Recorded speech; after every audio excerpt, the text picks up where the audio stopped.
Bora. Então vamos lá. Senhor Deus eterno, Pai querido, Supremo Criador, Santo, Santo, Santo é o teu nome. Louvado seja e toda glória e toda honra seja para o teu nome. Nós queremos agora humildemente pedir a sua proteção, pedir que os seus anjos estejam conosco, pedir que o seu Santo Espírito esteja conosco para estudarmos a tua palavra. Que somente ela fale aos nossos corações. E somente a tua palavra esteja colocada na nossa mente. E que ela seja o nosso guia para a nossa vida e para o nosso dia, para a nossa semana e para todos aqueles que estão em contato conosco. Pedimos e agradecemos em nome de Cristo Jesus. Amém. Amém. Beleza, man. Então vamos lá. Nós estamos aqui agora. Vamos ler aí. Já estamos chegando no meio, mais ou menos, aí do livro de Daniel em si, né? Sim. E aí a gente vai estudar a lição de número 10, que é um carneiro e o bode. Então, olha só. Passado cerca de 2 anos depois do capítulo 7, Daniel recebeu uma outra visão conforme registrada no capítulo 8. Ou seja, né? De novo, só para a gente ter uma ideia, né? Que a Bíblia, ela relata eventos, né? Então, não é que uma coisa aconteceu logo depois da outra, logo em seguida. Não, não é isso. Mas ela revela eventos importantes que foram acontecendo. Então, aqui nesse, por exemplo, capítulo 8, ele tem mais ou menos 2 anos de diferença aí do capítulo 7, né? Então, olha Certo. só. Novamente, animais surgem na cena profética e mais uma vez representam nações que lutavam pelo poder. Daniel declara: pareceu-me estar eu na cidadela de Suzã, que é a província de Elão, e vi que estava junto ao rio Ulai, né? O Daniel 8:2 ali, né? Ó, no terceiro ano do reinado do rei Belsazar, veja bem, no o capítulo 8:1, ele começa falando no primeiro ano do reinado do rei Belsazar. No capítulo 7, ele está falando no primeiro ano. Então, ó, um está falando no terceiro e o outro está falando no primeiro. Sim. Então, a gente tem 2 anos de diferença aí, né? Apareceu uma visão a mim, Daniel. Olha só, mais uma vez, algumas pessoas não acreditam que Daniel foi o autor do livro. E ele está dizendo aqui, ó, a mim, Daniel, depois daquela que me apareceu no princípio do reinado. Ele está falando aqui, né? Então, no terceiro ano do reinado do rei Belsazar, apareceu-me uma visão, a mim, Daniel, depois daquela outra que ele tinha tido, que era com os 4 animais, certo? Então, lê Certo. o 2, o 3 e o 4 aí pra gente. E eu vi em uma visão, e que veio a acontecer. Quando eu vi, eu estava no palácio em Suzã, que fica na província de Elão. E eu vi em uma visão, e eu estava próximo ao rio Ulai. Então eu ergui meus olhos e vi, e eis que estava diante do rio um carneiro que tinha 2 chifres, e os 2 chifres eram altos, porém era mais alto do que o outro, e o mais alto surgiu por último. Eu vi o carneiro avançando para o oeste, para o norte e para o sul, de modo que nenhum animal podia permanecer diante dele, nem havia algum que pudesse livrar-se da sua mão. Porém, ele agiu conforme a sua vontade e tornou-se grande.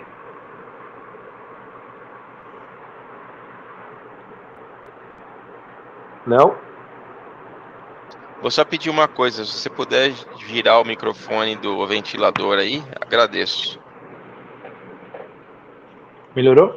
Já deu uma melhorada boa, obrigado. Então, olha Valeu. só. O verso 3 informa que o chifre mais alto subiu por último.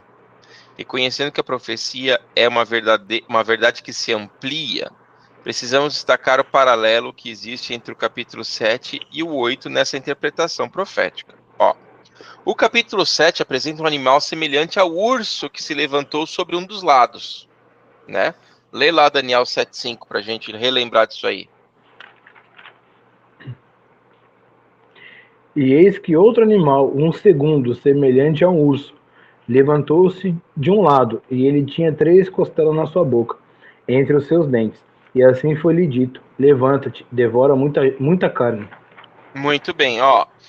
No caso do carneiro, esse também ele tinha um chifre, né? No Sim. capítulo 7, esse urso representa os medos e os persas, sendo que os medos assumem o poder por último com Ciro. O mesmo se dá aqui com o carneiro. Olha só. O anjo Gabriel foi muito claro em dar essa declaração, interpretação a Daniel. Ele disse: aquele carneiro com 2 chifres que viste são o rei da Média da Pérsia. Aqui você não tem interpretação. Ele é direto. Lê aí o 8:20 pra gente.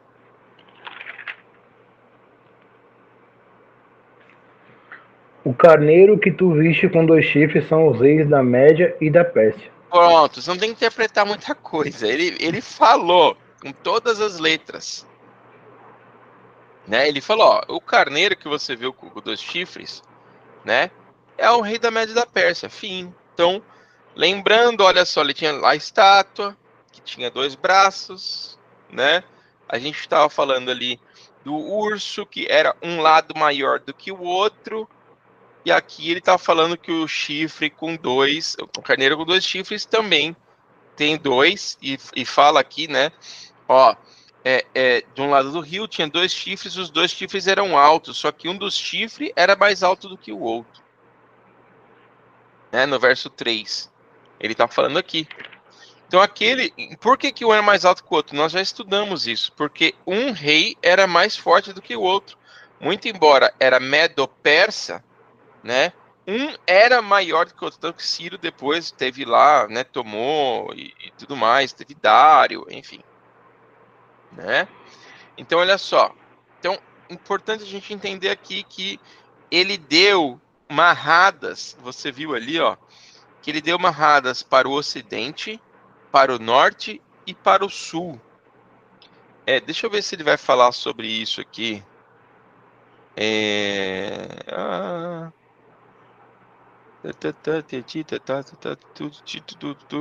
Tá. Por que ele deu para o ocidente, para o norte e para o sul? Muito bem. Estes são as mesmas direções que o reino da Medo-Pérsia, que vem lá do Oriente, ele teve que fazer para poder conquistar as 3 costelas. O Egito fica no sul, né? O Oriente era a Babilônia, desculpa, o Ocidente era a Babilônia, né? Porque ele veio. Deixa eu pegar aqui, você vai entender o que eu tô falando. Ó. Vou pegar aqui, você vai entender. Ó. Ó. Invasão persa, queda, Babilônia. Ó, imagens. Então tá, aqui, ó. Ó, vou pegar esse cara aqui porque fica mais fácil a gente entender. Eles vieram daqui. Então você tem o Oriente e o Ocidente, certo? Certo. Oriente e Ocidente. Então, se você vai para o lado esquerdo no mapa mundo, você vai para o Ocidente. América, né, Europa. Se você vai para o lado direito, você vai para o Oriente, né? Ásia, parte da Rússia ali, enfim, a parte central a Europa Central, não, que é a Oriente Médio, enfim, Oceania. Então você vai para o lado direito, você vai para o Oriente, você vai para o lado esquerdo, você vai para o Ocidente. Então esses caras, eles vieram daqui, né? Esses caras, eles vieram desse lado aqui, ó. Vou pegar aqui o desenho. Eles vieram daqui para cá. Então, primeira direção que ele está falando ali, ó. Olha só. Eles vieram para o Ocidente. Então, eles vieram para o Ocidente. Eles vieram do Oriente e foram para o Ocidente. Depois ele fala aqui que o carneiro ele dava para o norte. por que que ele dava para o norte? Então, o primeiro ocidente aqui, ó, Babilônia. Por que o norte? Porque ele foi conquistar essas terras aqui, ó, para cima. E por que para o sul? O que está no sul aqui, ó? O Egito. O Egito. Então você tem aquelas terras da Lídia lá que a gente tinha falado, a gente tinha a Babilônia e a gente tinha o Egito. Ou seja, as 3 costelas do urso. E um era maior que o outro, lembra? Ou seja, um rei Sim. era maior que o outro. Então, Um quando era você maior que o outro. pega, então quando você pega a interpretação bíblica, a gente entende que, olha só, ele está falando, ó, né? Vi que o carneiro, no verso 4, vi que o carneiro dava amarrados para o ocidente, né? Porque, né? O ocidente.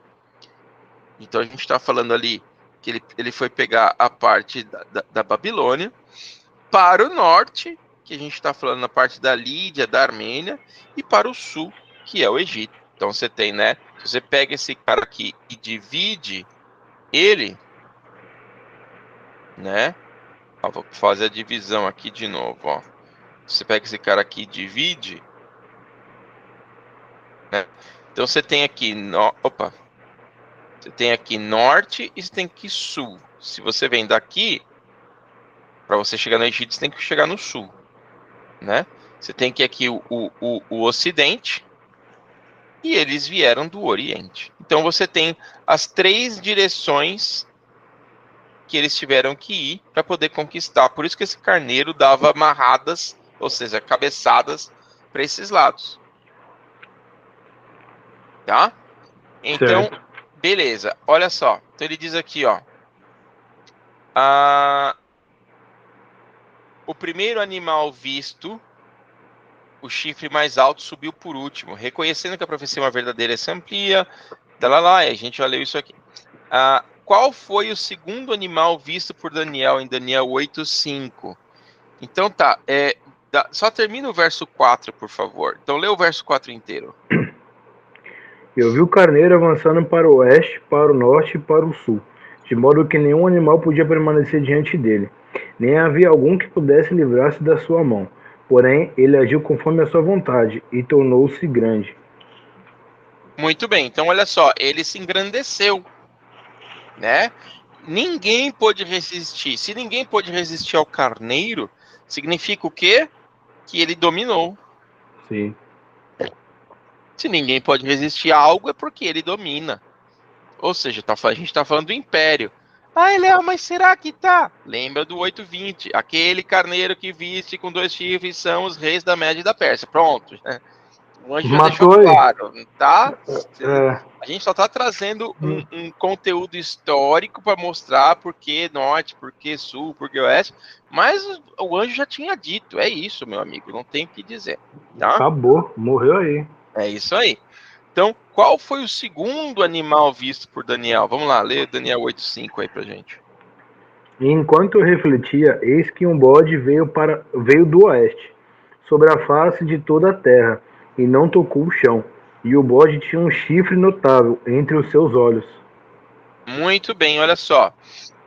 Lembrando que, continuando nosso paralelo com o capítulo 7, é lógico supor que o bode representa o quê?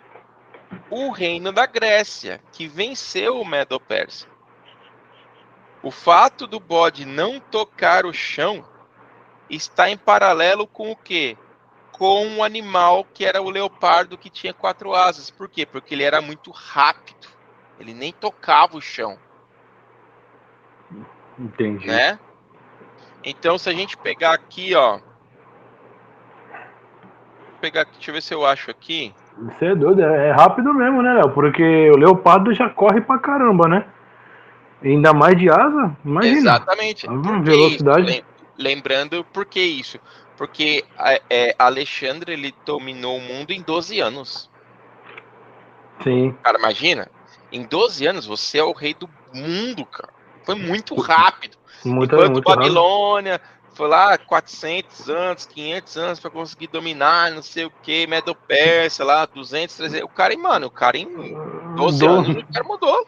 Chegou o cara e falou: ah, não, peraí. Entende? Vocês estão muito devagar. Ó, Daniel 8 e Daniel 7, imagens animais. Deixa eu ver se eu acho aqui. Aqui. Ops. Deixa eu abrir essa imagem aqui.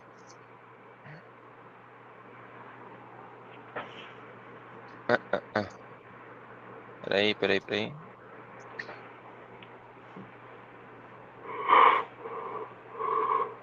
Vamos lá. Não tá muito legal, não, né? Mas, enfim.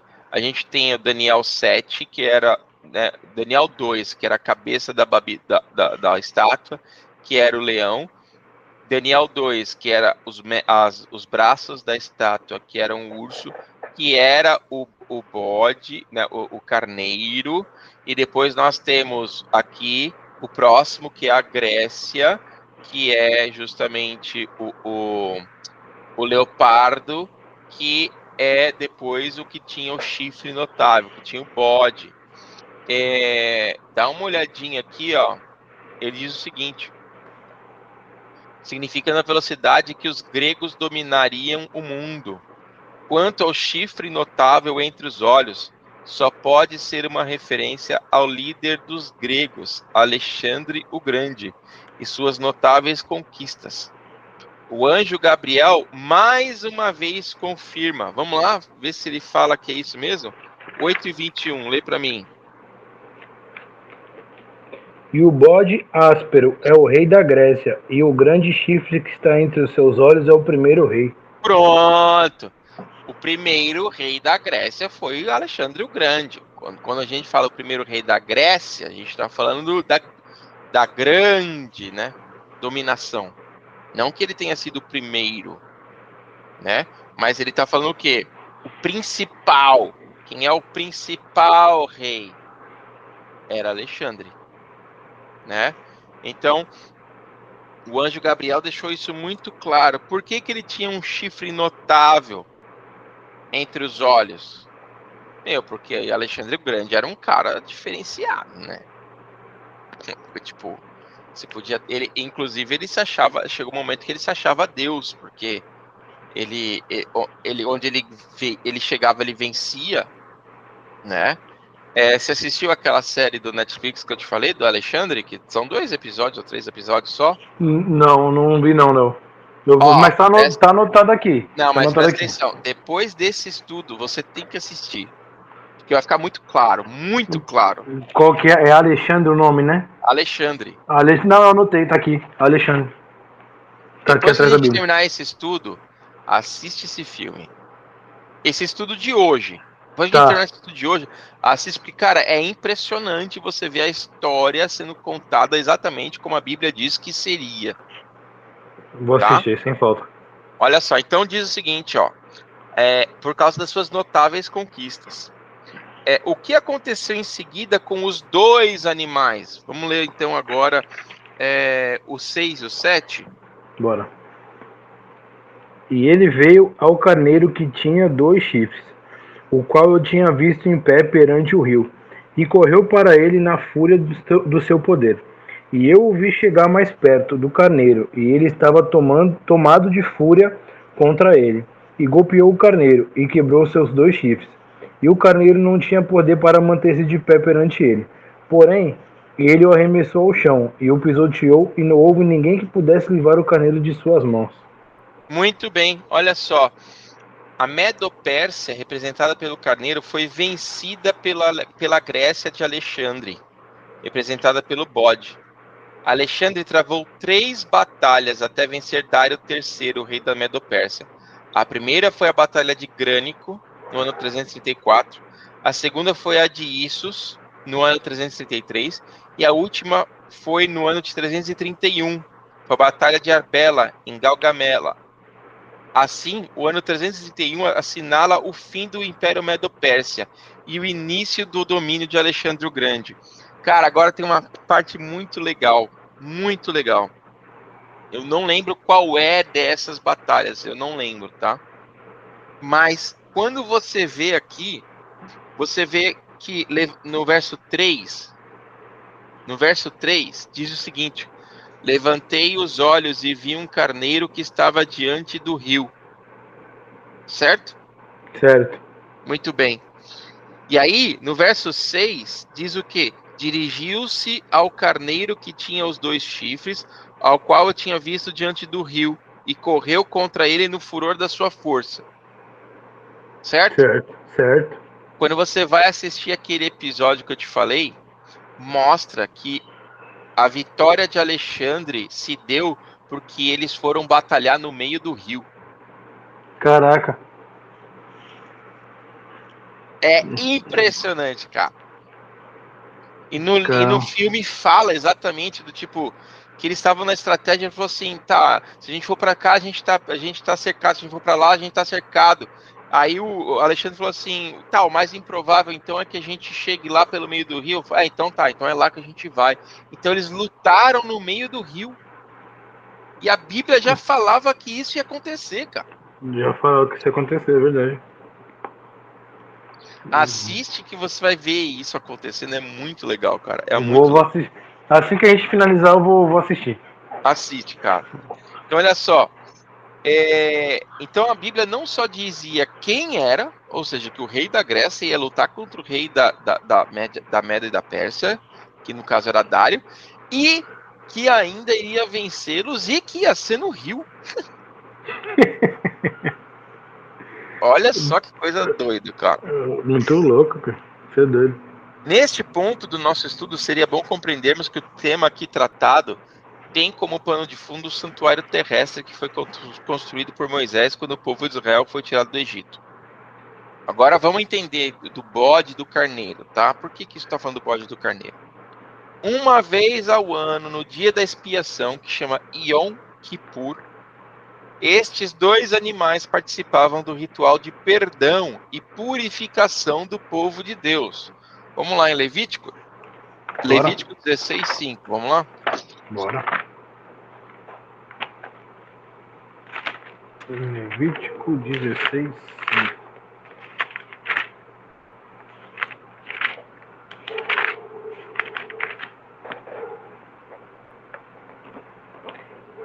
E ele tomará da congregação dos filhos de Israel 2 cabritos para a oferta do pecado, para a oferta pelo pecado, e um carneiro para a oferta queimada. Muito bem. O seu está escrito cabritos? Isso, cabritos. Na minha versão, que não sei porquê, mas a minha versão está justamente falando de bodes. Da congregação dos filhos de Israel tomará 2 bodes para a oferta pelo pecado e um carneiro. 2 bodes e um carneiro. Tá? Olha só. Por que isso? Daí que veio, inclusive, como é que era o ritual, só para você entender, tá? Então, você tinha um bode, você pegava, ele fazia o sacrifício do carneiro, que simbolizava Cristo, né? O Cordeiro de Deus, que tira o pecado do mundo e tudo mais. E ele pegava 2 bodes, um bode que depois do ritual, é como se ele transferisse o pecado de todos, isso lá no passado, né? Como se ele transferisse o pecado de toda a congregação, de toda as pessoas lá do povo de Israel e matava o bode. Tá? Ele matava em sacrifício um bode que era sorteado dentre os 2 bodes e o outro, então um bode era colocado para morrer e o outro eles tipo que eu falei, eles colocavam lá como se fosse todos os pecados do santuário agora transferidos para esse bode, e esse bode ele não era morto, ele era levado para o meio do deserto para ele morrer lá no deserto. Daí que veio o termo bode expiatório, porque ele ia expiar o pecado que não era dele, mas ele ia sofrer as consequências disso. Entendi. Tá? Então, por quê? O que significava esse bode expiatório? esse bode expiatório que recebia o pecado de todo mundo, mas não era morto instantaneamente, obviamente ele ia ser morto porque ele ia ficar no deserto, não tinha o que comer, ele ia morrer. Sim. Este bode expiatório no santuário, naquela época, simbolizava Satanás. Porque quando Jesus viesse e levasse as pessoas com ele salvo e matasse aqueles que tinham pecado, Satanás vai ficar preso aqui por 1000 anos. Lembra que a gente estudou isso? Sim. E ele vai o quê? Depois ser morto pelo pecado de todo mundo. Entendi. Tá? Então, esse era o simbolismo ali. Então, olha só. Qual que é o grande detalhe aí? Porque o carneiro e o bode, ele só tá fazendo um paralelo a isso que acontecia lá no dia do Yom Kippur. Beleza, mas quando a gente pega sobre o carneiro e o bode, e a gente continua lendo o versículo ali, olha só, ele fala no verso 8 que ele se engrandeceu. Lê aí pra gente. Por esta razão, o bode tornou-se muito grande, e quando ele estava forte, o grande chifre foi quebrado, e no lugar dele surgiram 4 chifres notáveis, em direção aos 4 ventos do céu. Tá, vamos lá. O grande chifre, lembra, representa Alexandre o Grande. Sim. Só que diz o quê? Que quando ele estava no auge, quando ele estava, né, na sua maior força, o chifre foi quebrado. E o que aconteceu com Alexandre o Grande? Quando Alexandre o Grande tinha acabado de conquistar o mundo, pouco tempo depois ele foi morto. Alguns dizem que ele morreu, né? Como morreu Alexandre o Grande. Aqui, ó. Olha só. Aqui, ó. A morte é um assunto que ainda gera debate, não há consenso. Alguns falam que ele foi envenenado, outros falam que ele morreu de malária, outros falam que ele morreu de febre tifoide, né? Mas qual que é o fato? O fato é que ele morreu com 32 anos, cara. Logo depois de ter conquistado tudo que ele precisava. Pô, ele conquistou o mundo, então, tipo, ó, começou a conquistar aos 20, então. Foi muito, é, sim, Muito novo, né, cara? muito novo. Caraca. Então, assim, quando ele estava no auge do auge, né? Ele morreu. Ele morreu, ele foi morto. E olha só, olha o que diz o verso 8. Lê pra gente de novo. Por esta razão, o bode tornou-se muito grande. E quando ele estava forte, o grande chifre foi quebrado. E no lugar dele surgiram 4 chifres notáveis, em direção aos 4 ventos do céu. Muito bem. Ou seja, no lugar dele surgiram 4 chifres notáveis. O que isso quer dizer, cara? 4 Depois, reinos, né? exatamente, quando a gente analisa quando a gente analisa a história, e eu estou pegando aqui a história da história mesmo, para você ver que a gente não está falando de nada além do que história. Depois que Alexandre Grande morreu, 4 generais assumiram. 4 generais assumiram os reinos, que foram Ptolomeu, Cassandro, Seleuco e Lisímaco. E eles dominaram, eles quebraram o reino, que era muito grande, entre esses 4. Então, ó, 4 generais, Alexandre, divisão, império. Olha só.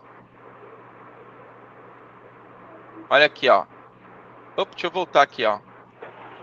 A divisão do império aconteceu após a morte de Alexandre, em 323, quando os generais começaram a disputar o poder entre si.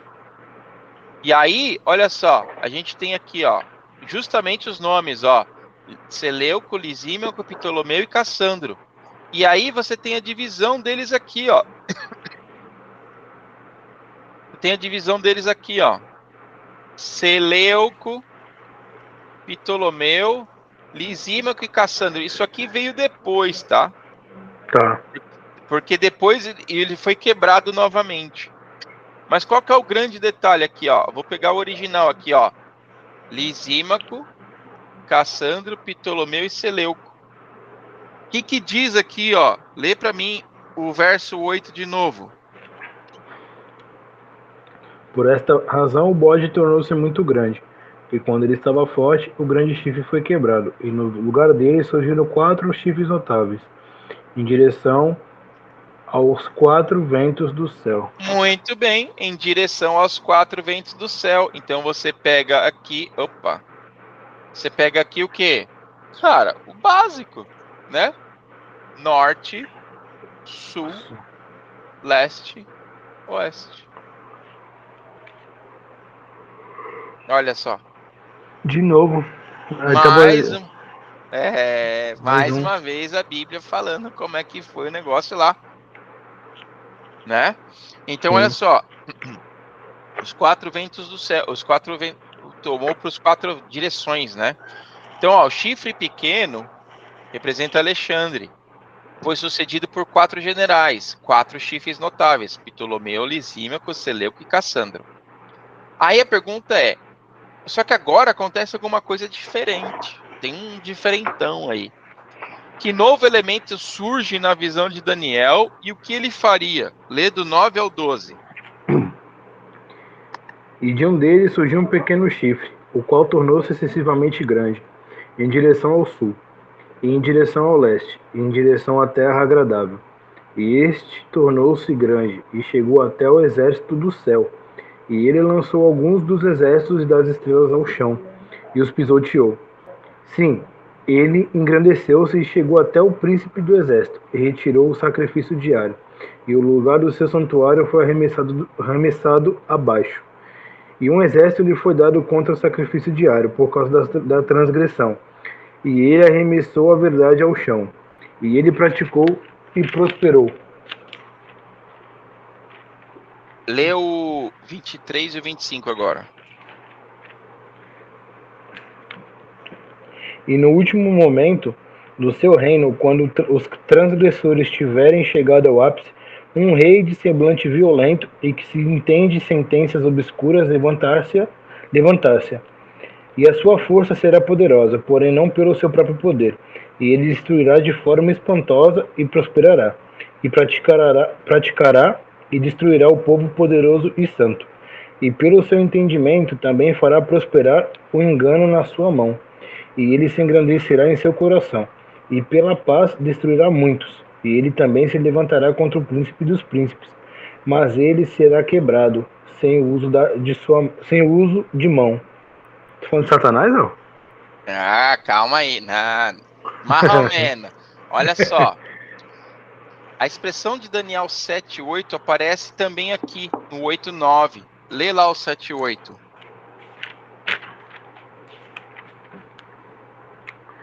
Eu considerei os chifres, e eis que surgiu entre eles um outro pequeno chifre, perante a qual havia 3 dos primeiros chifres removidos pelas raízes. E eis que neste chifre havia olhos, como olhos de homem, e uma boca falando grandes coisas. Olha só. Agora, lê o 8:9. E um deles surgiu um pequeno chifre, o qual tornou-se excessivamente grande, em direção ao sul e em direção ao leste, e em direção à terra agradável. Muito bem. Você está vendo que ele está falando a mesma coisa? Sim. Um chifre pequeno que cresceu, ficou maior do que os outros. Só que aqui nesse verso, ele fala o quê? Sobre uma direção que ele tomou, que ele foi afrontar algumas direções. Então, olha só, precisamos aqui fazer uma observação fundamental. No capítulo 2 de Daniel, cada império foi representado por um metal, com exceção do quarto império. As pernas eram de ferro, né? O terceiro ali, a parte da Roma ali das pernas, a Roma imperial, e os pés era de ferro e barro. Ou seja, A Roma imperial, do Império de Roma, e depois a Roma que virou cristã, A papal. a papal. Em Daniel, o capítulo 7, aparecem 4 animais ou bestas, uma para cada império, mas novamente surgem 10 chifres e um chifre pequeno. Assim temos o quê? Roma em 2 fases. A fase pagã, que era a Roma imperial, lembra? Roma, Sim. os deuses romanos, né? A gente está falando lá de Apolo, a gente está falando, né, de todo aquele panteão, Baco, enfim, não lembro agora se Baco era Dionísio, qual que era grego, qual que era romano, enfim, mas você tinha o Deus Sol, você tinha aquele monte de deus, né, aquele panteão inteiro. Mas depois que aconteceu com Roma, virou cristã, a partir lá do Constantino, que oficializou o cristianismo como algo reconhecido, depois foi a oficial. Roma Imperial acabou. Roma Imperial foi derrotada pelos 10 dedos, mas Roma Papal continuou, Sim. entende? Então, Sim. olha só, a Roma religiosa está até hoje. Igreja Apostólica Católica Romana, até hoje. Ela continuou. Por isso que até o fim, até os dedos da estátua, você tem ferro e barro. Entendi. Entende? Entendi. Então, olha só. Então, assim, nós temos Roma em 2 fases, a pagã e a imperial. E a religiosa, né? Roma, a pagã imperial e a religiosa papal, que atuaria contra Deus e seu povo. De fato, Roma papal é a continuidade da Roma imperial, que pode ser atestado no fato de que o bispo de Roma se assenta na cadeira do imperador e assume o título. Qual que é o título do Papa de Roma? Pontifex Maximus, o máximo pontífice, o rei. Ué, Vaticano não é um reino? É. É. Quem que é o Papa não é um chefe de Estado? Sim. Sim.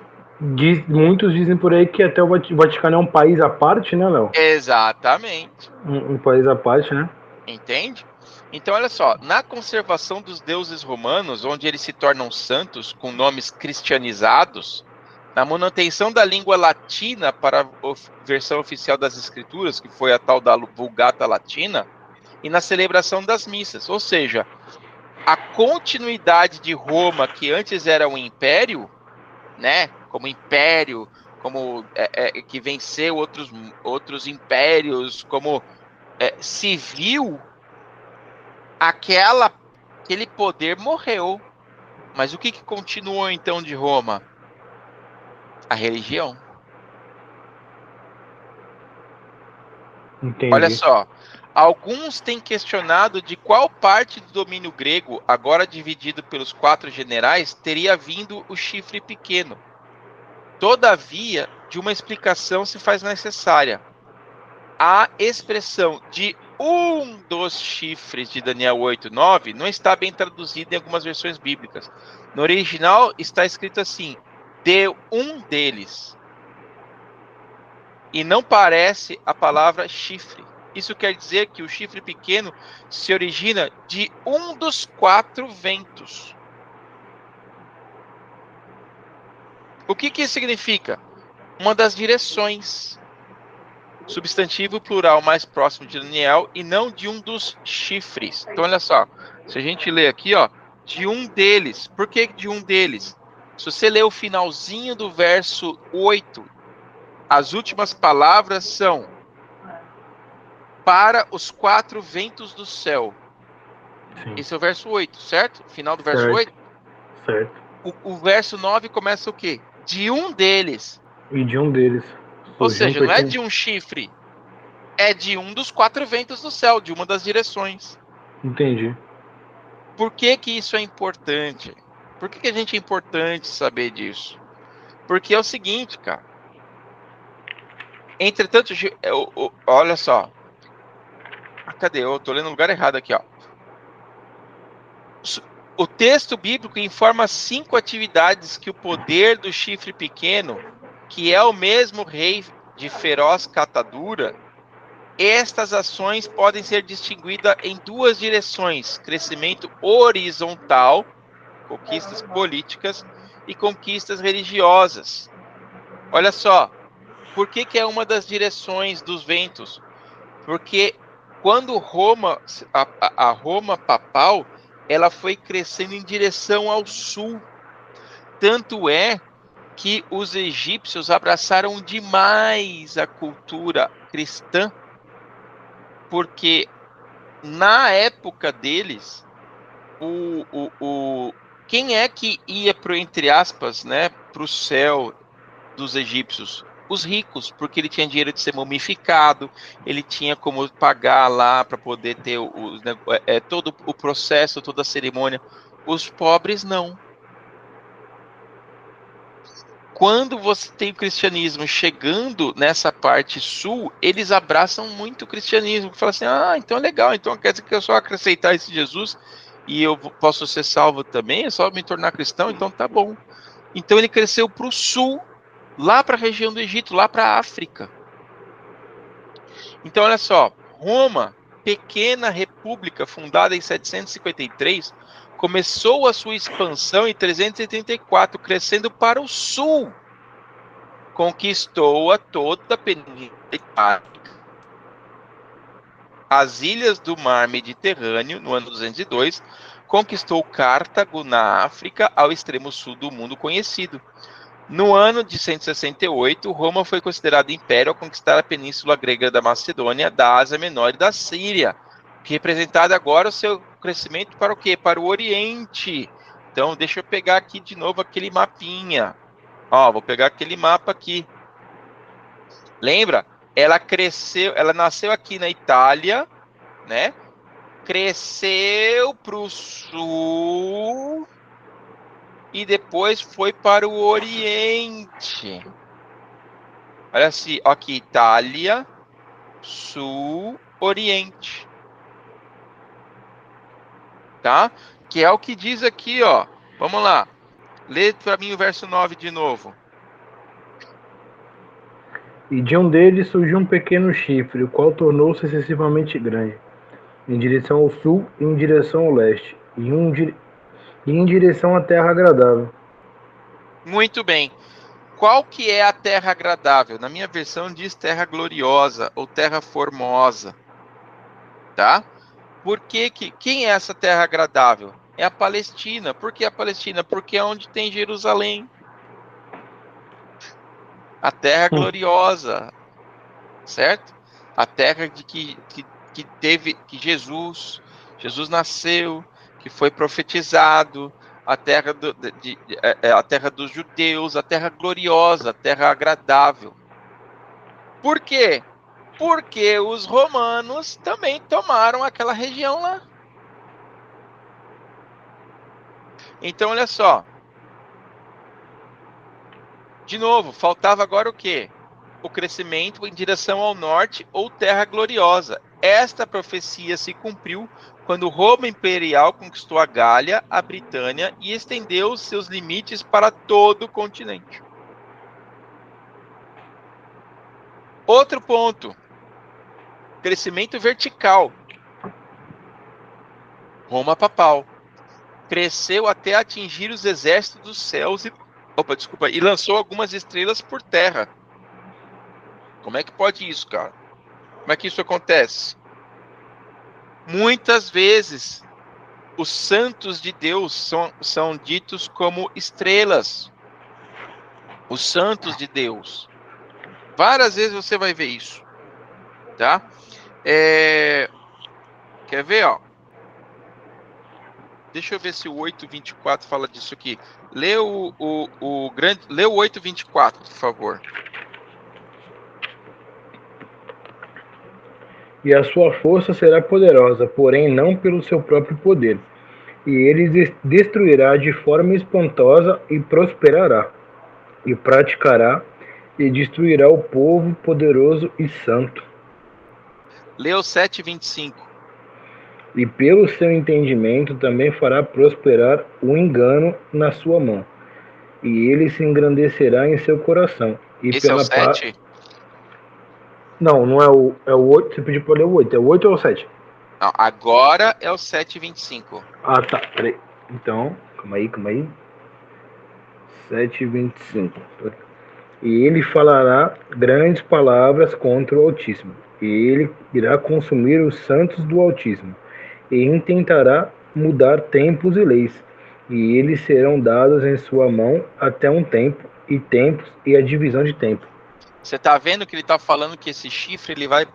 É a mesma coisa que ele tá fazendo, que ele vai falar contra Deus, que ele vai perseguir os santos do Altíssimo, as estrelas do céu, né? Sim, Ou seja, que ele alcançou até os santos de Deus, né? sim. Olha só, os exércitos dos céus e as estrelas, segundo a explicação do próprio anjo Daniel, representam os poderosos e o povo santo. Ou seja, o povo de Deus a quem o poder papal iria perseguir. Dá uma lida lá em Daniel 12, 1 e 3.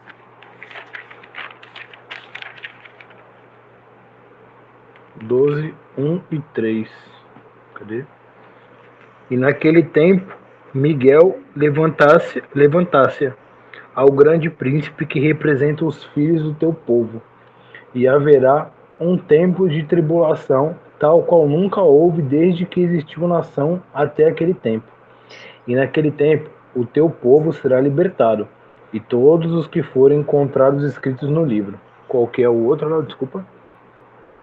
13. Daniel 12, 1 e 3.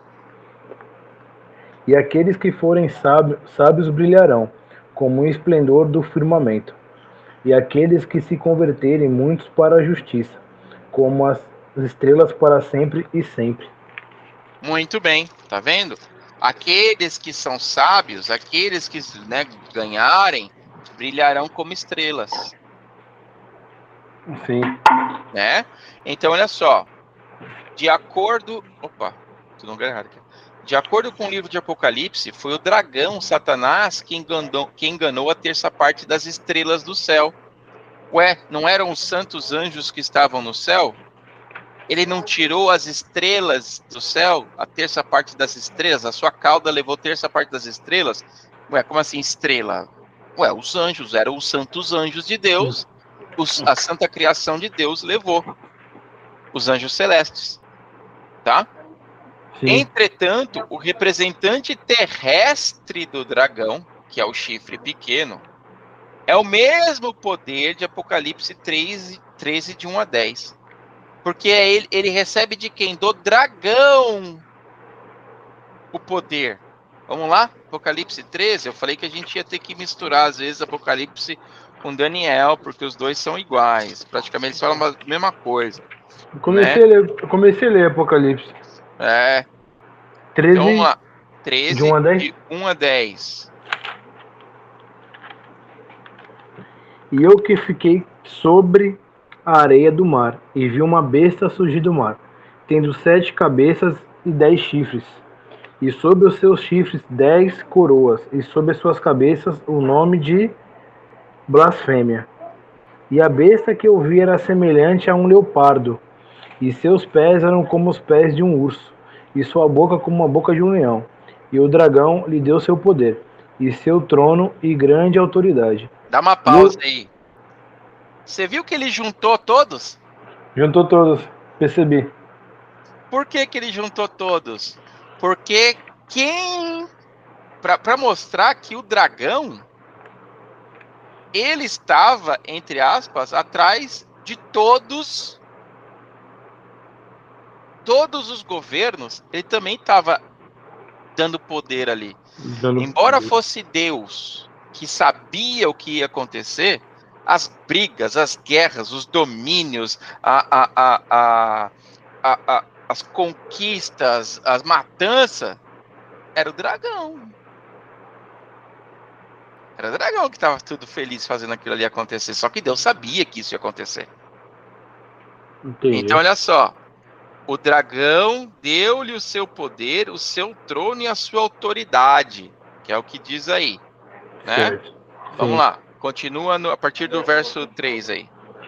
E viu uma de suas cabeças como ferida para a morte, e sua ferida mortal foi curada. E todo mundo se maravilhou com a besta. E eles adoraram o dragão que dera poder à besta, e adoraram a besta, dizendo: Quem é semelhante à besta? Quem é capaz de guerrear contra ela? E foi dada a ela uma boca falando grandes coisas e blasfêmias. Dá E uma pausa poder. aí. Você viu que essa besta, ela fala blasfêmias e arrogâncias e coisas absurdas. Igual o pequeno chifre. Ah, moleque, você já tá ligado aí. Ou Igual o seja, pequeno chifre. essa imagem da besta aqui é o pequeno chifre. É o Papa. Calma que você tá. Você já tá pulando etapas aí. Não, mas já tô tá sacando a ligado. parada já. Já tô sacando a parada já. Então, vamos lá. Vamos lá, segue aí. E poder foi dado a ela para continuar por 42 meses. Pera E aí, ela. 42 meses? O que é Anos. 42 meses? Não, mas 42 anos. lembra? Não, 42 anos não. 42 meses, se você faz isso 30 dias, dá 1260 anos. Que é Ah, exatamente tá. quando Entendi. o governo papal começou até ele ser preso Sim, por Napoleão. entendi. Continua. E ela abriu a boca em blasfêmia contra Deus, para blasfemar o seu nome, em seu tabernáculo e os que habitam no céu. Foi-lhe permitido guerrear contra os santos e de vencê-los. E foi-lhe dado poder sobre todas as famílias, e línguas e nações. Muito E bem. O poder papal não foi mundial na época? foi. Não era na Europa, na África, na Ásia Menor, Sim. no mundo conhecido da época, era sobre tudo. Vamos lá, continua. E todos os que habitam na terra a adorarão, cujos nomes não estão escritos no livro da vida do Cordeiro, morto desde a fundação do mundo. Se algum homem tem ouvido, ouça. Aquele que leva ao cativeiro irá para o cativeiro. Aquele que mata com a espada deve ser morto com a espada. Aqui está a paciência e a fé dos santos. Muito bem. O que ele está falando aqui? Que quem adora a besta não tem o nome escrito no livro da vida de Deus. Tá Olha, começando a fazer uma ligação muito louca aqui, não. muito louca, não é? Tá. Então, olha só. Vamos voltar que está escrito aqui, ó. Quem que deu para a besta o poder e o seu trono? O próprio dragão. O próprio dragão. Agora, mano, eu vou mostrar um negócio para você. Ó. Cara, tá explodindo aqui, cara. Tá. Então, espera que agora, se sua cabeça estava explodindo, eu vou te mostrar uma coisa agora.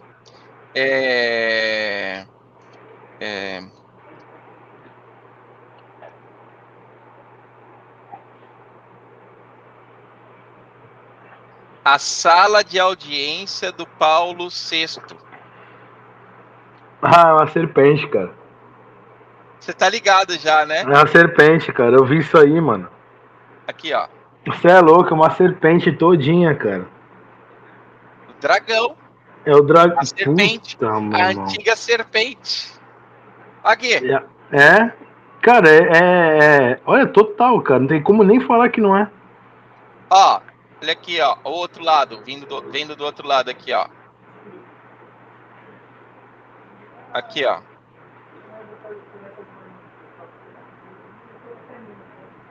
É, cara. E aqui aqui dentro, você tem uma imagem que dizem que é Jesus ressuscitado. Que, meu, é muito louco. É Isso aqui, ridículo. na verdade, cara. Se você corta isso aqui parece um monte de demônio, cara. Sim. Olha a serpente aqui, olha o rosto de Jesus. Olha quem é que tá saindo do rosto de Jesus aqui, ó. Sim, aqui, ó, serpente, cara. Então. Você tá doido, cara. Aqui? Você tá doido. E, cara, Isso não tá alterado. Isso aqui é o que é lá, cara. É o que é a parada. Eu vi isso aí, que o Papa ele abriu uma porta muito louca, né? Falando uma porta santa lá e o caramba. Tá aqui, ó. Eu. Você tá doido. Então vamos lá.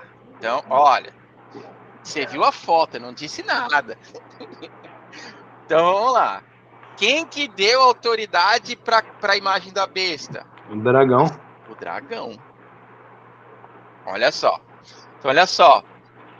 Deu o próprio dragão, deu seu poder e trono e grande autoridade, a fim de atacar as legiões terrestres do povo de Deus, seus santos. Vamos lá. 13:7. Também foi-lhe permitido fazer guerra aos santos e vencê-los, e deu-lhe seu poder sobre toda tribo e língua e nação. O que a Igreja Católica fez durante o período da Idade Média, perseguir todos aqueles que não eram cristãos e que não adoravam o Papa. Inclusive criaram um negócio chamado lá dos jesuítas e dos templários, que eles tinham o objetivo de que, ó, você vai lá, catequiza eles, se eles não quiserem, você mata. Era simples assim, cara.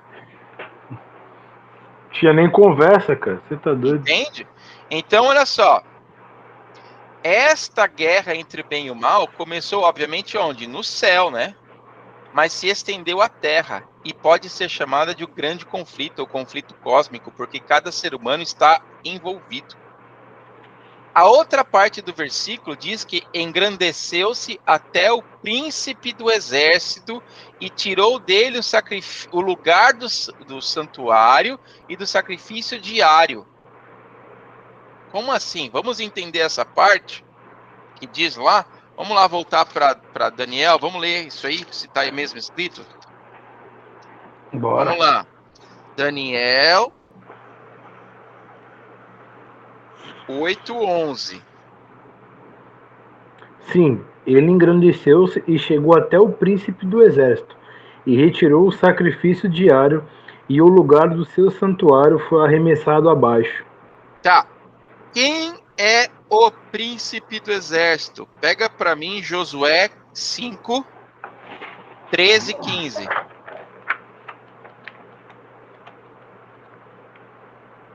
Josué tá antes de Salmos, né, Léo? Sim. Josué, Juízes, Ruth.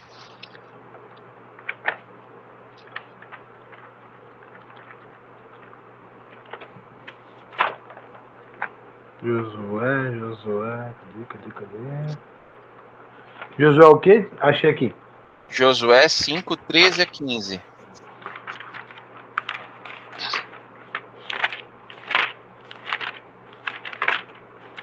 Cinco, 13 aqui.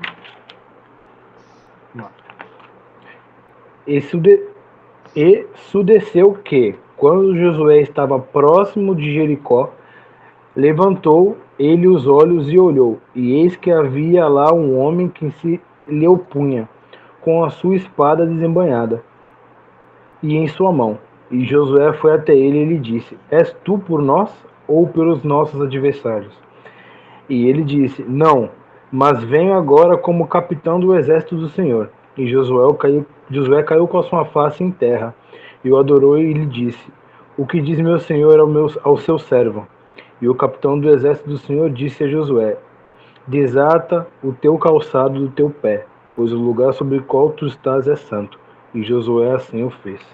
A mesma frase que foi dita para Moisés, quando Deus apareceu para Moisés e falou assim, ó, tira a sandália aí porque é santo, esse mesmo capitão do exército, o príncipe do exército, falou a mesma coisa para Josué. Falou para ele assim, ó, tira a sua sandália aí porque onde você está é santo, meu amigo. Dá uma lida aí para mim, Isaías 9:6.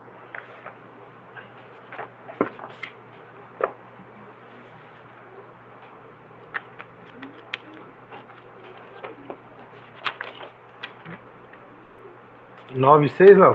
Isso.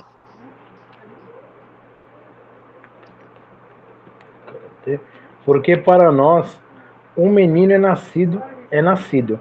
Para nós um filho é dado, e o governo estará sobre o seu ombro. E de seu nome será chamado Maravilhoso, Conselheiro, o Poderoso Deus, o Pai Eterno, o Príncipe de Paz. Ah, moleque, o príncipe da paz, o príncipe do exército, Cristo. Cristo. Então agradeceu-se até quem? Cristo. Quis Cristo. ser igual a Cristo. Ué, não era o que a serpente queria, não era o que o dragão queria lá no céu, ser igual a Deus? Sim. E este poder que ele deu, essa besta, esse poder, esse pequeno chifre, ele falava que ele era igual a Deus também. Nós vimos Sim. isso na semana passada. Sim, sim. Aí a pergunta agora é: como assim ele tirou o lugar do sacrifício diário e tirou o lugar do santuário? Então vamos lá. Já vimos que o príncipe do exército, né, no contexto da conquista de Canaã por Josué, após a morte de Moisés, o texto deixa claro que Josué adorou o príncipe e ele não repreendeu. Logo, não pode ser só um anjo, pois os anjos não aceitam adoração. Outro detalhe que chama a atenção é que o príncipe disse: descalça as sandálias dos pés, porque o lugar que está é santo. Esta expressão só aparece mais uma vez na Bíblia, justamente quando Deus chamou Moisés para libertar o povo do Egito. Não há dúvidas de que o príncipe do exército, ou príncipe dos príncipes, é uma referência a próprio Jesus Cristo. O chifre pequeno, Roma papal, tira do príncipe Jesus o sacrifício diário, que poderia ser melhor traduzido como contínuo. Tá, mas o que é esse sacrifício diário? A expressão hebraica traduzida como sacrifício diário ou contínuo, em algumas versões da Bíblia, é tamid, que no Antigo Testamento é o termo contínuo usado para se referir a todas as cerimônias realizadas no pátio e no lugar santo do santuário durante o ano. Todas estas cerimônias tratavam de perdão dos pecados e salvação do povo. Mas como é que o sistema papal ataca essas práticas? A Igreja Romana pretende ser o templo do novo pacto, negando a realidade de um santuário celestial, do qual o terrestre era um tipo.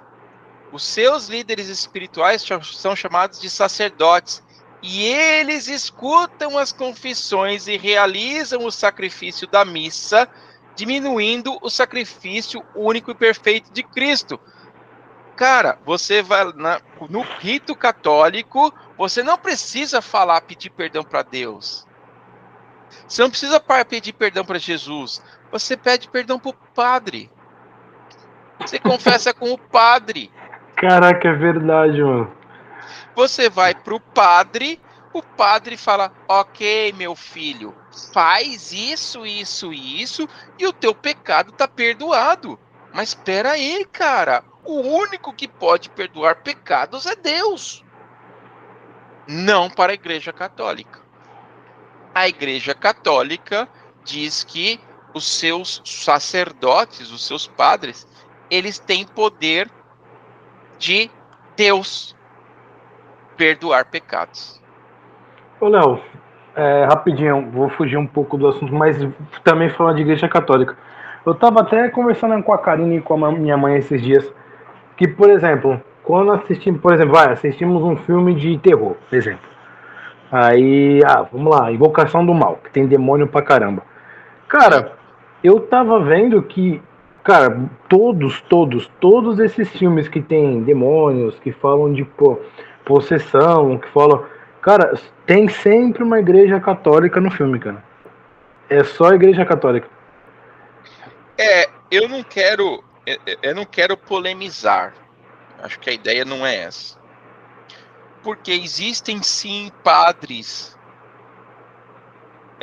honestos, genuínos, devotos, com vida santa, que realmente que querem dar a sua vida para Deus e que realmente vão lá para combater essas forças, tá? Eu quero deixar isso bem claro, tá?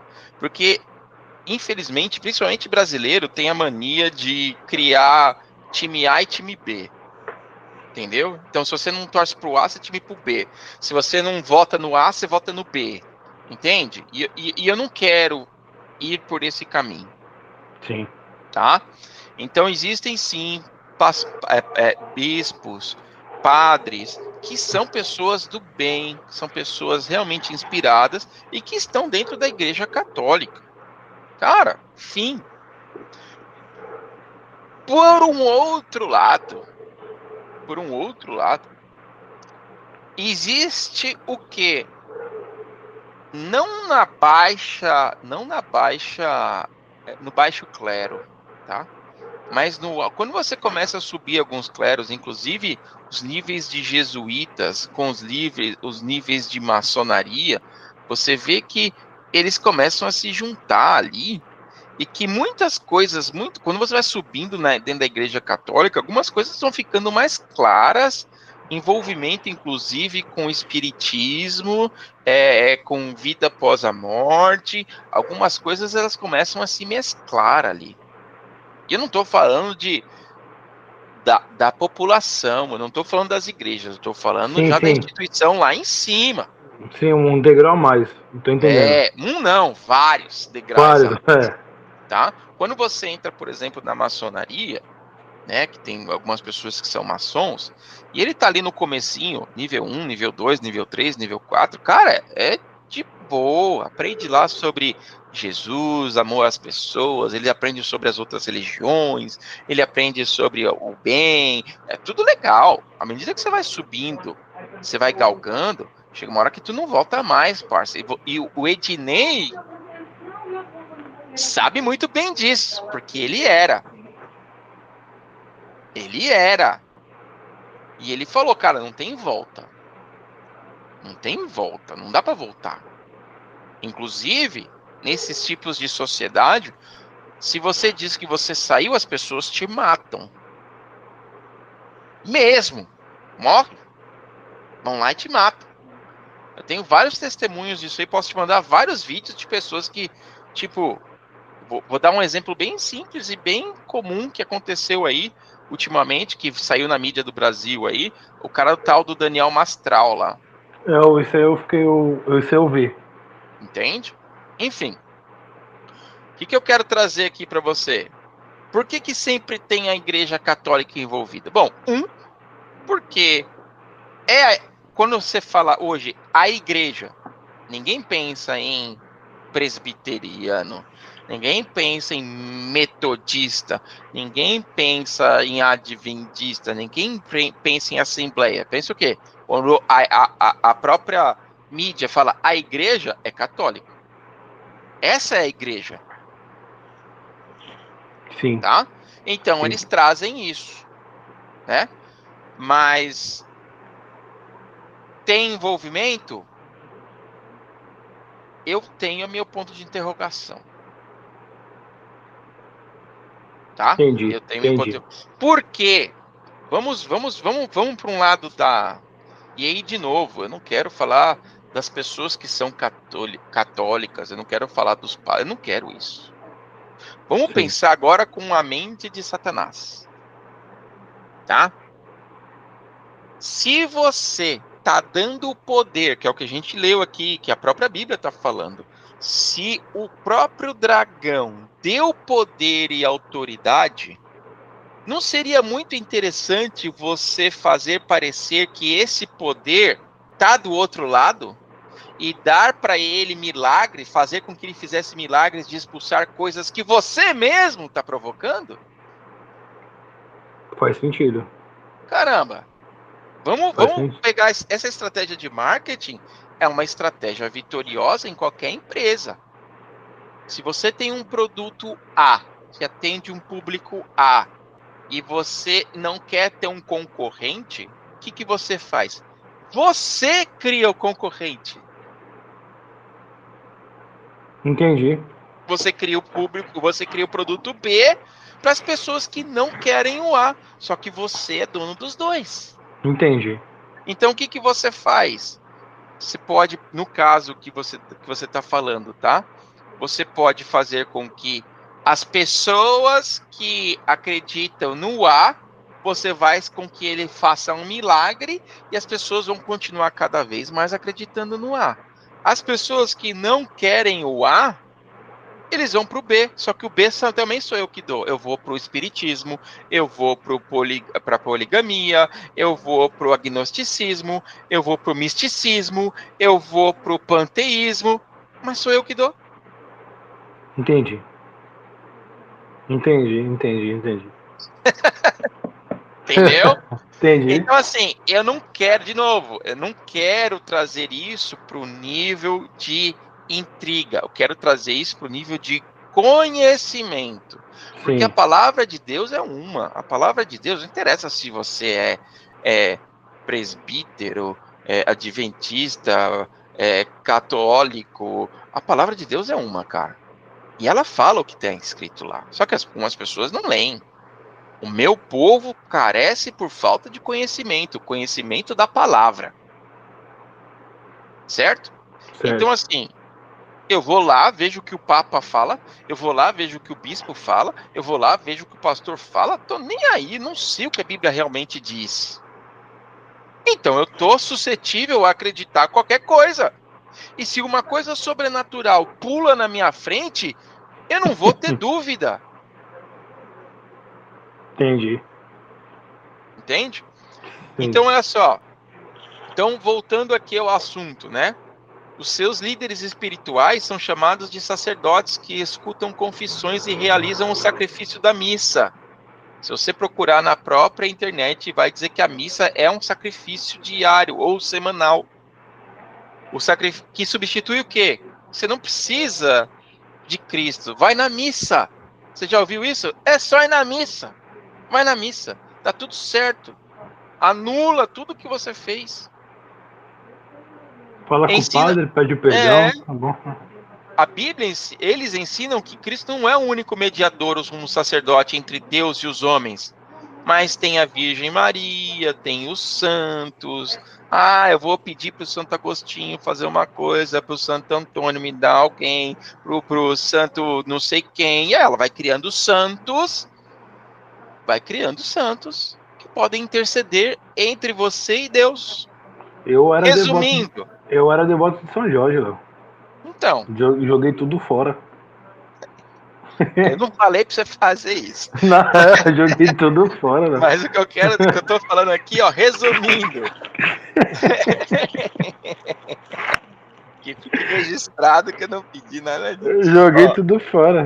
resumindo, Taquei significa o fogo quê? em tudo. Justamente substituir a obra de Cristo no santuário celestial em favor do pecador. Quem é o único mediador que está no santuário celestial fazendo intercessão entre o ser humano e Deus? Hebreus, vamos lá, Hebreus. Hebreus 4:16. Vamos ver o que a Bíblia fala sobre isso, que somente ela fale. O que a Bíblia fala sobre isso? Vamos lá. 4:16. Portanto, acheguemo-nos confiantemente ao trono da graça, para que possamos obter misericórdia e achar graça e auxílio em tempo de necessidade. Muito bem. Chegamos ao trono da graça. É ali que nós temos que nos achegar, certo? Vamos Certo? lá, 8:1. Hebreus também, 8:1. Isso. Cadê? Ora, de todas as coisas que falamos, eis o resumo. Temos um sumo sacerdote tal, que está assentado à destra do trono da majestade nos céus. Ok. Olha só. Um sumo sacerdote. Certo? Certo. 9:11. Mas Cristo, ao vir como um sumo sacerdote das coisas boas que haviam de vir, por meio de um tabernáculo maior e mais perfeito, não feito por mãos, isto é, não desta construção, 12. nem pelo sangue de bodes e novilhos, mas por seu próprio sangue, e entrou uma vez por todas no santo lugar, tendo obtido eterna redenção para nós. Muito bem. Quem é que está intercedendo? Cristo. Quem é o único sacerdote? Cristo. Cristo. Eu vou mostrar um negócio para você. Vou mostrar um negócio para você aqui. Deixa eu pegar aqui no meu WhatsApp. Para você ver que... e de novo, cara, eu não quero que você ache que eu estou falando mal dos católicos. Não é isso. Cara, o objetivo não é esse. Né? Não, Mas é imagina. importante a gente entender o que está falando, o que a própria o que eles mesmos estão falando sobre isso. Ó, eu vou colocar aqui. Eu não sei se eu vou conseguir colocar som, cara. Você tá ouvindo? Você ouviu ele falar? Não dá pra ouvir não. Tá. Deixa eu fazer um compartilhamento aqui. Ó, parar a apresentação. Fazer o compartilhamento. Ó, aqui, also share áudio. Ó, eu vou colocar aqui. Windows.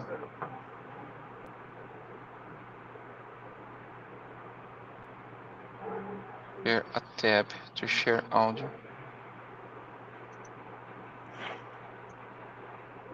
Aqui, tá. É esse aqui, ó. Ó, tô compartilhando. Acho que agora vai dar. Então, voltando, um católico deve ser católico de corpo inteiro. Quando um católico se coloca acima da igreja para julgá-la, já deixou de ser católico. E quando um católico diz, eu vou pegar a Bíblia para ver o que a igreja está dizendo, ele também já virou protestante. Aqui está o erro dos protestantes. Colocam a Bíblia acima da igreja. Isso é bobagem pura. Porque a Bíblia nasceu na igreja. A Bíblia é a expressão da fé da igreja. Santo Agostinho dizia, eu creio nas escrituras porque a igreja me diz para crer nelas. Então a Bíblia é o livro da igreja. Então é tirar da cabeça essas ideias tortas e ser católico de verdade. Um bom estudo do catecismo e uma boa dose de humildade resolve essas coisas todas. Você ouviu o que o cara falou? Eu ouvi. O cara é padre ensinando o quê? Você não tem que ir na Bíblia. Tem que ir na igreja. Você tem que ir no catecismo. Se você achar que a igreja é acima da Bíblia, a igreja é acima de tudo. Você tem que acreditar na igreja. Você vai lá, faz seu catequismo e tá tudo certo. Então, cara, não sou eu que estou falando, não é uma ideia minha. Entende? Então, assim, eles dizem que, inclusive, né, a missa é um sacrifício contínuo que você vai lá e que substitui os seus pecados, que você pode confessar com o padre, que você pode confessar com o bispo, e que o Papa é infalível. Nós vimos lá que Papa é Deus na Terra. Então, olha só, Daniel também afirma que o papado se levantaria contra o príncipe dos príncipes, ou seja, contra Jesus.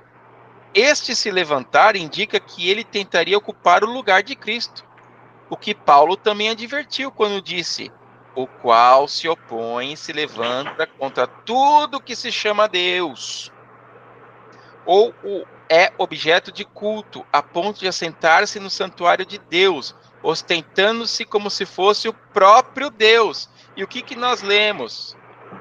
Que o Papa se diz ser Deus na Terra. Certo?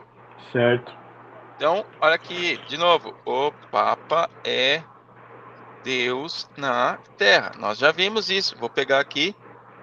Aqui, ó. WordPress. Oi. Você não tá compartilhando. Não tô compartilhando, não. É verdade. Deixa eu pegar aqui, ó. Olha aqui, deixa eu compartilhar aqui, ó. Compartilhar 2. Agora sim. Então vamos lá. Olha aqui. Concílio Católico de Trento, 1545, declarou: nós definimos que a Santa Sé Apostólica, o Vaticano, o Pontífice Romano, Papa, tem a supremacia sobre todo o mundo. Todos os nomes que nas escrituras se aplicam a Cristo por virtude dos quais é estabelecido ser ele o cabeça da igreja são aplicáveis ao Papa.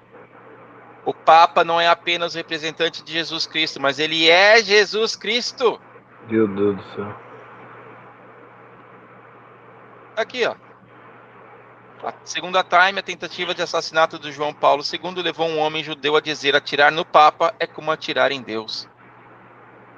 Ele, o Papa, pode pronunciar sentenças e acórdãos em objeção aos direitos das nações, à lei de Deus e às dos homens.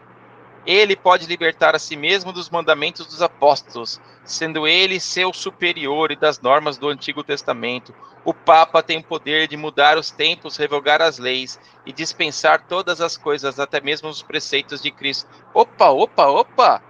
Mudar os tempos e revogar as leis?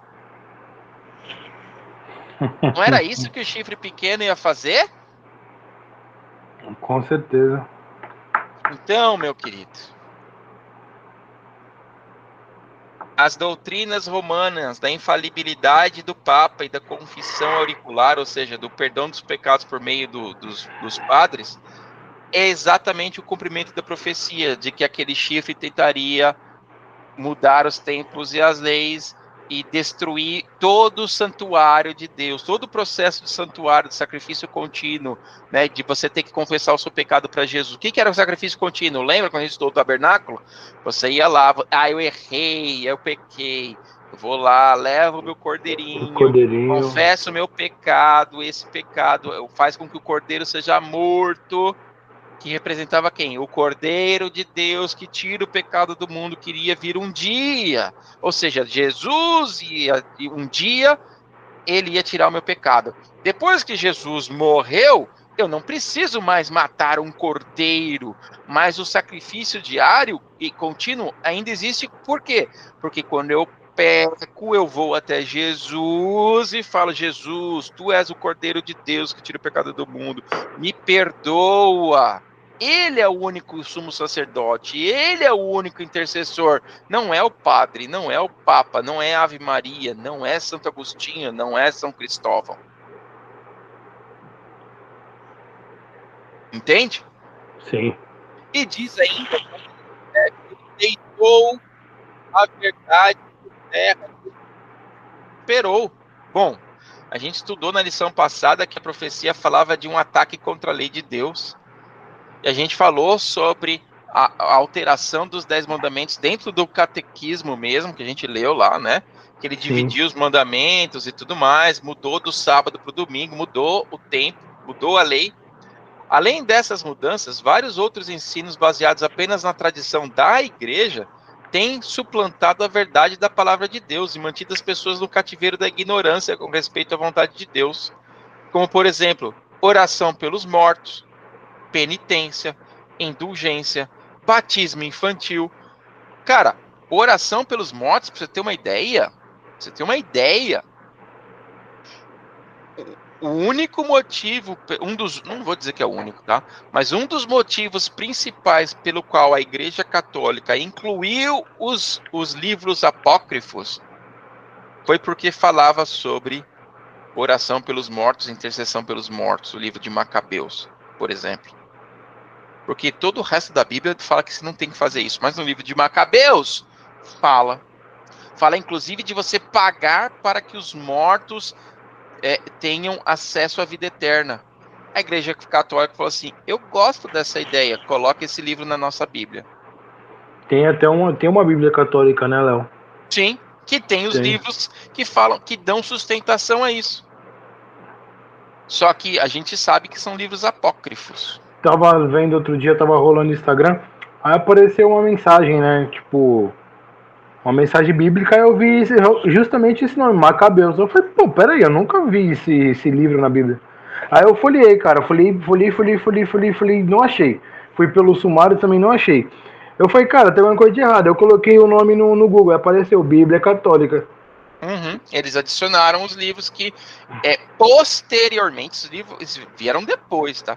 Posteriormente eles foram adicionados. Só que Jesus nunca citou esses livros. Eu fui conversar com um amigo meu, eu falei, cara, sabia que tem uma Bíblia católica. Ele falou, cara, a Bíblia é Bíblia, mano. Bíblia não tem como mudar. A Bíblia é Bíblia. Bíblia é Não, uma só. Bíblia é eles uma só. mudaram os tempos e a lei, e a palavra de Deus, inclusive. Caraca, velho. Sinistro. Então, assim, a gente vai parar aqui, porque ainda teriam as outras perguntas. A gente já está a 1h40 aqui falando. E aí a gente termina depois, na próxima estudo, a gente termina isso aqui, até porque tem bastante coisa para falar, porque tem que abrir de novo o mapa dos 2.300 tardes e manhãs, para explicar, enfim, né?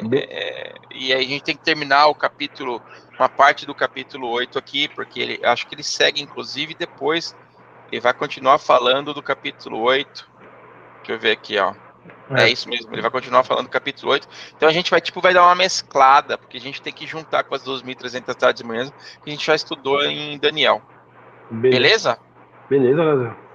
Beleza. Então, vamos agradecer a presença do Santo Espírito aqui conosco. Com certeza. Santo, santo, santo, louvado seja o teu nome. Tu que criaste o céu e a terra, o mar, as águas, tem domínio sobre todos os povos e gerações. Maravilhoso, longânimo, santo é o teu nome. Pai eterno, querido Deus, humildemente nós queremos pedir que a sua mão continue em nossas vidas. Amém. Mas queremos agradecer porque a tua palavra falou ao nosso coração hoje através do teu Santo Espírito. Pai eterno, que nós não pereçamos por falta de conhecimento. Que nós, cada dia mais, entendamos que o Senhor é o Deus, o único Deus, que Jesus Cristo é o único que intercede por nós, e que é somente através dele que nós podemos ter a vida eterna. Pai, deixe o nosso nome escrito no livro da vida. Deixe o nosso nome escrito no dia daquele glorioso, santo momento em que o Senhor nos chamará pelo nome. Eu quero pedir uma bênção especial pelo Lucas e pela família dele, Pai. Amém. Que ele Deus. possa se sentir abraçado, que ele possa se sentir amado, que ele possa se sentir perto de ti. Que ele seja uma luz, que ele seja uma bênção, que ele continue a transformação até a vida eterna, até aquele dia que o Senhor voltar. Nós pedimos e agradecemos com perdão dos nossos pecados, mas em nome de Cristo Jesus. Amém. Amém. Valeu, querido. Beijão, Léo. A gente Valeu, vai se abraço aí. falando. Até Tchau, mais. tchau. Valeu.